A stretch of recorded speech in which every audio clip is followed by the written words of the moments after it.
இந்த கொரோனா வந்த நேரத்தில் ஒரு ஒரு பிலோசபர் தெரிகிறார், மொரோக்கோவை சேர்ந்த ஒரு பிலோசபர் முகமது துல்லாபின்னு சொல்லி.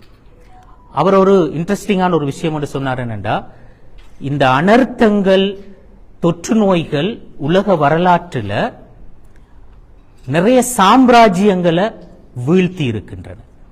புதிய ஒரு தலைமுறை தோற்றம் பெறுவதற்கு அவை காரணமாக இருந்திருக்கின்றன. உலக வரலாற்றில் நாங்கள் காணுகின்ற ஒரு அடிப்படையான உண்மை. குர்ஆனும் அந்த உண்மையை சொல்கிறது.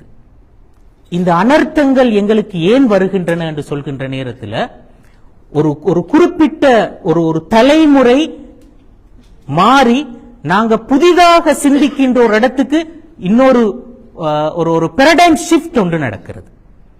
அப்படி ஒரு தல மாற்றம் ஒன்றுக்கான ஒரு காரணமாக அமைவதுதான் இந்த அனர்த்தங்கள் என்று சொல்றது.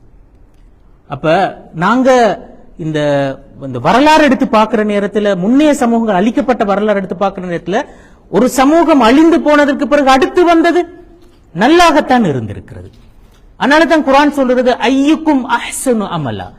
ஏன் இந்த சோதனை வருகிறது என்றால், அடுத்து சிறந்த செயற்பாட்டை நோக்கி நாங்க போகணும் என்று சொல்றது. அப்ப இந்த சோதனை எங்களை மனித சமூகமாக நாங்க ஒரு இருக்கின்ற நிலைமையிலிருந்து நல்ல ஒரு நிலைமைக்கு போகணும் என்றதுக்குத்தான் எங்களுக்கு அது சோதனை வருகிறது. இந்த அனர்த்தங்கள் வருகின்றன. அப்ப இந்த முழு மனித சமூகத்திலேயும் ஒரு பேரடைம் ஷிஃப்டுக்கான ஒன்றுதான் இது.